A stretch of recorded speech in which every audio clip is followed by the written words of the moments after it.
This is Blake Temez with the Blake Temez podcast, where I speak as a Catholic layman to Catholic laymen about missional living, wisdom cultivation, and legacy building in service of Christ and his bride, the Church. Thanks for being here.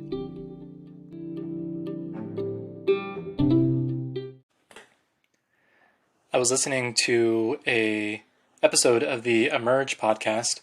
and the host was interviewing a man named Jordan Hall, who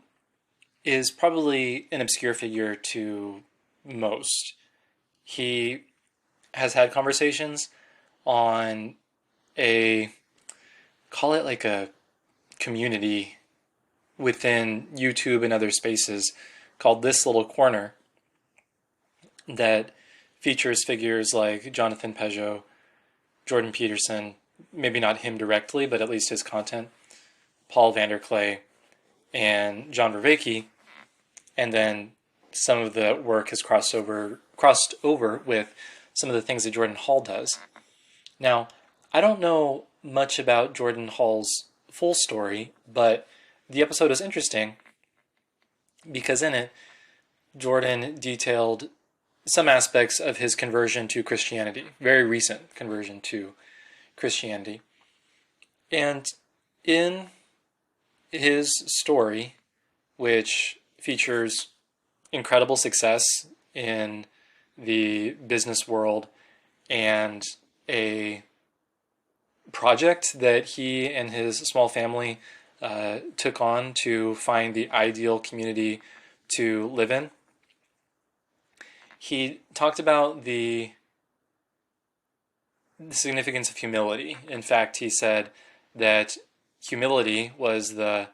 TLDR version of his path into Christianity. And humility, in his story, was tied to experiences of humiliation, of planning to do something and seeing those plans fall through in one way or the other. And he connected the experience of humiliation to something that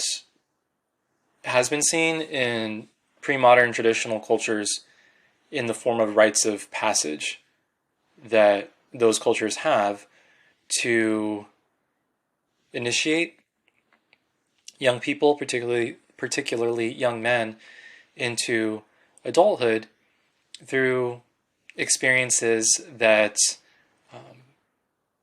introduce some sort of suffering or humiliation through the rite itself, right? So it's kind of in a like a contained environment, right? Like a scripted environment, but scripted in a way that doesn't make the experience any less significant, any less meaningful for the participant and the culture that is their home. And humiliation being tied to maturation is something that is crucial to keep in mind when mentoring, ministering to, or acting as a missionary toward young men at various stages of relationship with Jesus or with the Church. Because suffering will come, humiliation will come, and we stand in a position to assist young men with those experiences in ways that will actually lead them to wisdom if we really take hold of the aspects of our Catholic tradition that recognize humiliation as a pathway to maturity, to insight, to fullness of being. This is most evident in the example of Jesus Christ in his crucifixion and his passion leading up to the crucifixion, the humiliations, the physical humiliations that he experienced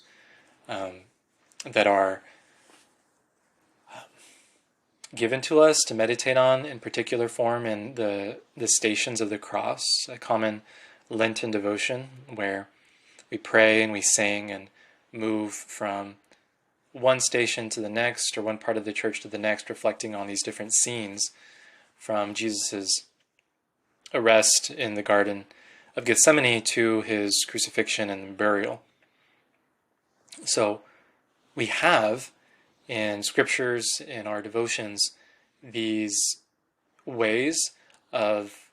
identifying humiliation as a necessary pathway to glorification, of, you could even say, deification or theosis, in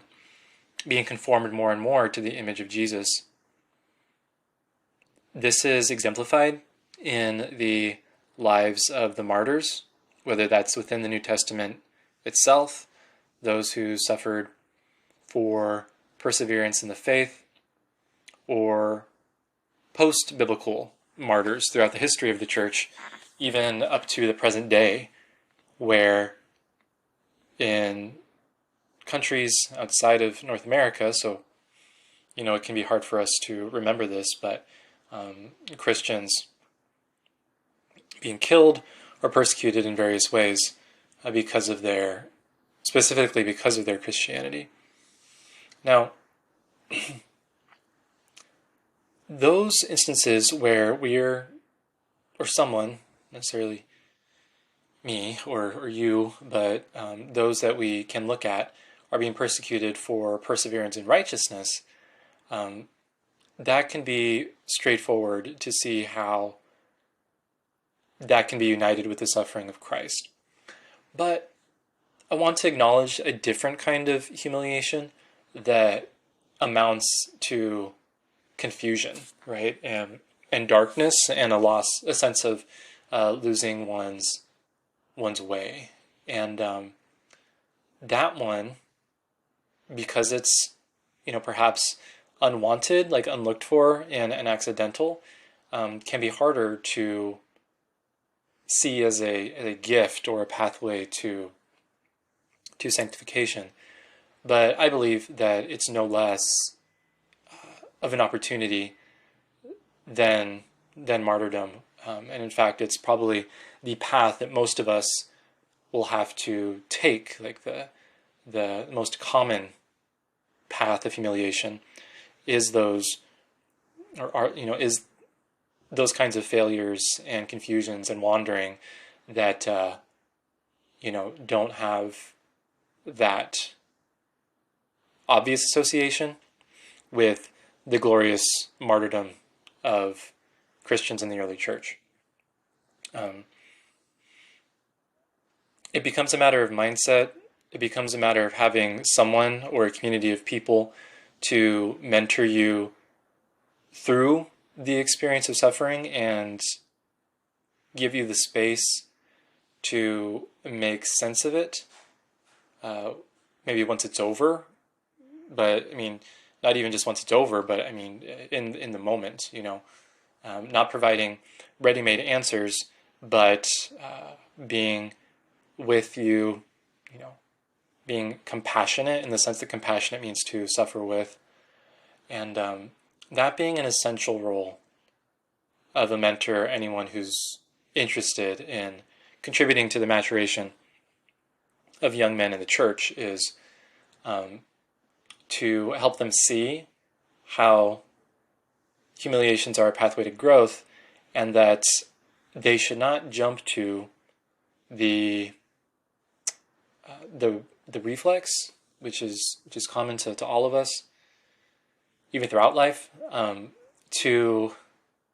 shun humiliations or to kind of ignore the lessons that they hold, right? Because humiliations have experiences that can result in feelings of shame attached to them. They are naturally, or maybe just say automatically, like prime candidates to be exiled from one's awareness because of how unpleasant a situation might have been. But we're really missing out on gems of wisdom and steps forward on the pathway to maturity if we exile experiences of humiliation from our stories, even to ourselves, right? And so we want spaces, we want people that we can process those with, recognizing that humiliation is a means for humility, which is a means for ongoing growth, the ability to be a disciple who recognizes that they have something to learn. And that's something that I appreciate Jordan Hall, a very recent convert to Christianity, for being honest about, for pointing out as essential, or even the summary of his own story. And we can make good use of those moments in our own lives, and see how they bear fruit, bring light to them, and trust that God means to use them from our good and the good of those that we care about as well. So there are some thoughts about humility and humiliation, them being a necessary component of the process of maturation for young men and for anyone, really. So I thank you for your time and attention, and God bless you in all of your efforts.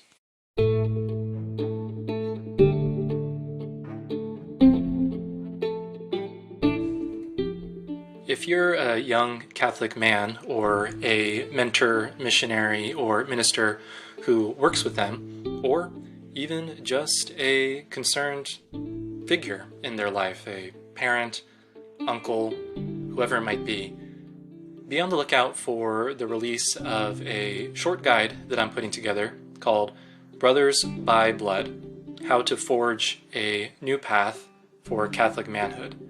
In it, I'll expand on some of the topics in this podcast and give you some points of reflection to see about how you can be a part of a movement that empowers men and brings them to their full potential for their sake, and also for the benefit of the church, and by extension, the benefit of all society. So again, thank you for being a part of this, and look out for more information about the release of my guide in episodes to come.